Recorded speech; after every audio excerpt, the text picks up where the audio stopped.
علیکم ویورز، امید کرتا ہوں آپ سب دوست خیریت سے ہوں گے۔ تسی ویکھ رہے ہو میرا چینل حسنین ایگریکلچر ولاگ۔ آج میں تھوڑے نال نویں ویڈیو لے کے حاضر ہویا۔ ویڈیو ویکھن تو پہلے میرے چینل لائک تے سبسکرائب کر لو۔ یہ تھوڑی وال میں حوصلہ دیوان دا گفٹ ہوسی تاکہ میں تھوڑے نال نویں انفارمیشن شیئر کر سکاں۔ دوستوں، میں آج آپ کو بتاؤں گا کہ پھلدار پودوں کی افزائش نسل کس طرح کرنی ہے۔ اس کی افزائش نسل ہم دو طریقے سے کر سکتے ہیں، ایک قدرتی طریقہ اور دوسرا نباتاتی طریقہ۔ ٹھیک ہے دوستو، افزائش نسل کا قدرتی طریقہ جو ہے بہت پرانا ہے اور آسان بھی ہے۔ ٹھیک ہے دوستو، اور یہ طریقہ ہم تمام فصلیں پیدا کرنے کے لیے استعمال کرتے ہیں، اور باغبانی میں اس کی اہمیت جو ہے زیادہ ہم سٹاک پیدا کرتے ہیں باغبانی میں اس کا۔ پھلدار پودوں کی تمام پنیریاں ہم اس سے تیار کرتے ہیں قدرتی طریقے سے۔ ٹھیک ہے، تخمی پودے جو ہوتے ہیں وہ زیادہ طاقتور اور لمبی عمر والے ہوتے ہیں، اور یہ جو ہیں کیڑے مکوڑے بیماریوں سے مقابلہ کر سکتے ہیں بیماریوں کا، اور پھل بھی اچھا دیتے ہیں جو قدرتی طریقے سے ہے۔ اور جو نباتاتی طریقے ہیں، اس طریقے سے پودے جو پیدا کیے جاتے ہیں وہ اپنے والدین کے ہر لحاظ سے مشابہت رکھتے ہیں اور اپنے نسل کے عین مطابق ہوتے ہیں۔ ٹھیک ہے دوستو، اب ہم کھٹی سے بات کرتے ہیں۔ کھٹی جب ہم لگاتے ہیں تو وہ جب پہلے اگاتے ہیں تو کھٹی پیدا ہوتی ہے نا، اس کے بعد ہم اس کو گرافٹنگ کر کے مالٹے کی پنیری بناتے ہیں۔ جو مرضی لیمبو بنائیں، مالٹا بنائیں، جو بھی بنائیں۔ ٹھیک ہے،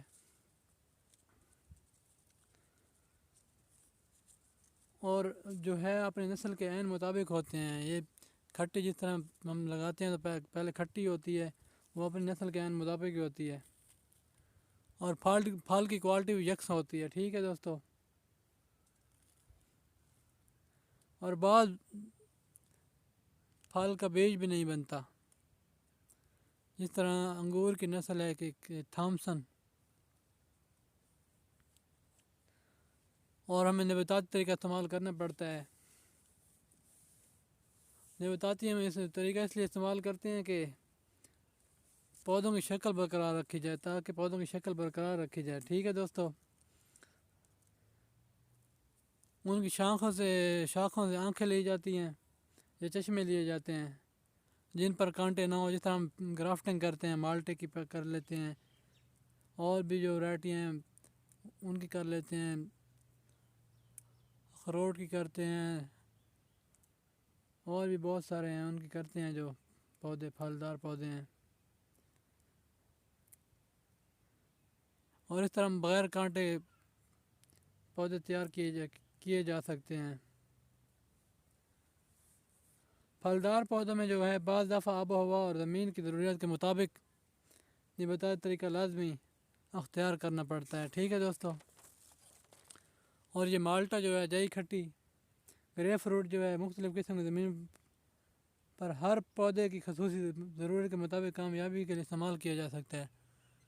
ہر چیز کی اپنی ایک کوالٹی ہوتی ہے، اپنی ایک خصوصیات ہوتی ہے، اور ہر زمین، اب دیکھو یہاں ریتلی زمین میں سیب نہیں ہوتا، جس طرح ہمارے پاس یہ باغات کے یہ نرسری لگی ہوئی ہے ہماری مالٹے کی، یہ ہو رہی ہے، ہمارے پاس سیب نہیں ہوتا، اخروٹ نہیں ہوتا، لکاٹ نہیں ہوتا، آڑو بھی کم ہو رہا ہے ریتلے علاقوں میں۔ اس طرح ہر چیز کی اپنی اپنی نیسٹی ہوتی ہے، ہر چیز کی اپنی اپنی خصوصیات ہوتی ہے۔ ٹھیک ہے دوستو، جس طرح مچھلی پانی کے بغیر نہیں رہ سکتی،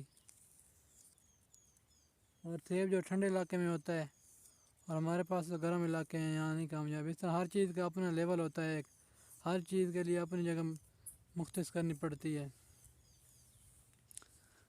اور اس طرح میں نے بتایا آڑو، آلوچہ، خوبانی، بادام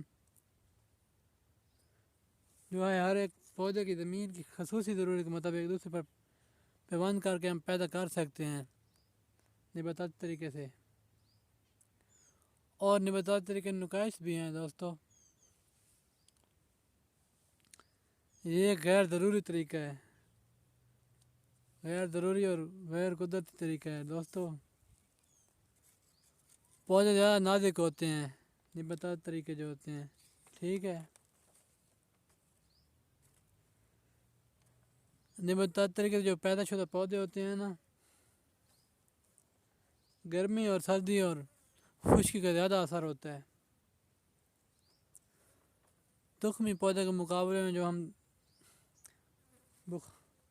بیماری اور کیڑوں کا حملہ زیادہ اثر پذیر ہوتا ہے اس کے اوپر، ٹھیک ہے دوستو، اور ان پر پھل بھی کم لگتا ہے۔ نباتاتی طریقے پر بیماری اور کیڑے مکوڑوں کا اٹیک زیادہ ہوتا ہے اور پھل بھی کم لگتا ہے، ٹھیک ہے۔ اور پودوں کی جو جڑیں ہوتی ہیں کمزور اور زمین کے اوپر حصے میں رہتی ہیں، ٹھیک ہے۔ اور اس طریقے سے جو ہے نا پودوں کے پھل لانے کی کل عمر کم ہوتی ہے، ٹھیک ہے دوستو۔ تخمی طریقے سے نباتاتی طریقہ زیادہ مشکل ہے، ٹھیک ہے دوستو۔ یہ تھا قدرتی طریقہ اور نباتاتی طریقے میں فرق، اور ہم زیادہ جو استعمال کرتے ہیں وہ قدرتی طریقہ استعمال کرتے ہیں۔ ہر چیز کا ہم سیڈ استعمال کرتے ہیں، سیڈ سے ہم زیادہ آگے بڑھاتے ہیں، نرسری میں بڑھاتے ہیں پھلدار پودوں کے جو ہوتے ہیں، اخروٹ بھی لگاتے ہیں، انار بھی لگاتے ہیں، آم بھی لگاتے ہیں، ہر چیز کے پودے لگاتے ہیں ہم، ٹھیک ہے دوستو۔ کھٹی کے جیسا پنیر لگاتے ہیں۔ اوکے، اللہ حافظ، رہی زندگی تو پھر ملاقات ہوگی۔